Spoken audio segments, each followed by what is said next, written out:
I think it is true that kids today are less active than they have been in the past, and there are lots of attractive sedentary activities. So the American Heart Association has recommended that parents limit screen time, which would be television, computer, video games, etc., to less than 2 hours per day. And the idea is that by limiting the screen time and other sedentary activities, that hopefully those will be replaced by activities that are more physical, bike riding, playing outside, walking, sports, etc. Sometimes that works and sometimes it doesn't. So I do think parents need to be proactive. Hopefully parents can be good role models for kids, which is also quite important. And the other thing that I think has been concerning is that our schools aren't offering as much in the way of recess, physical education, etc. So since kids spend a lot of time in school, it really would be nice for them to have some of that time being active. And actually, I think there's more and more research showing that activity during the school day improves school performance. So that's another important thing to keep in mind. So there are lots of opportunities to be sedentary, and I think when I see children or adolescents in a clinical setting, what we try to explore is which kinds of activities do they really like, and what are the barriers that they see or their parents see to being active.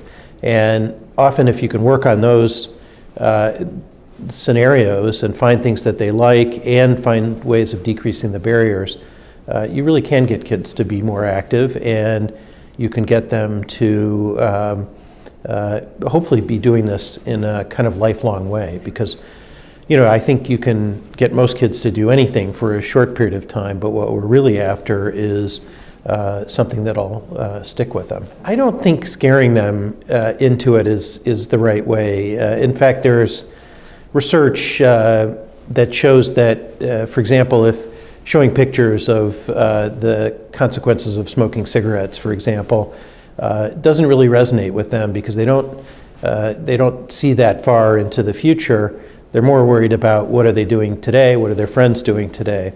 So I think building a different kind of a paradigm is important. It's really about having kids feel good about what they're doing that day, having them feel really energized about it, and I think a lot of kids feel that they can't be active, that they're not skilled enough at sports and that sort of thing. So you need to change the dynamic so that they can develop a kind of self-efficacy around being active. The other thing we tell parents is that you can reward children for doing activity, and that can take a lot of different forms, but sometimes a short-term small reward actually can turn out to be positive as well.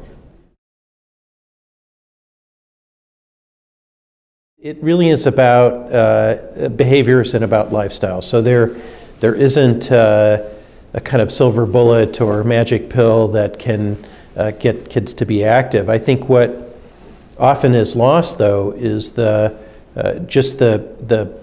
long-term health benefit, but also kids who start exercising really change the way they think about it. They actually get to the point where if they miss a day of activity, then they don't like that. But getting over that initial hump is often the hardest part. There are some trends that show that, we've been talking a lot for the last 10, 15, 20 years about obesity in children.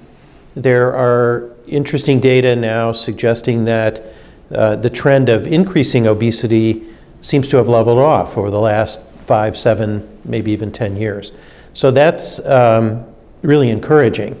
Although what we'd really like to see is the trend to go down. And interestingly, for younger kids in the age 2 to 5 age range, there is some information suggesting that maybe it is starting to trend downward slightly. So we'll have to keep an eye on that. Now the question would be, why are we seeing this leveling off or maybe a slight decline?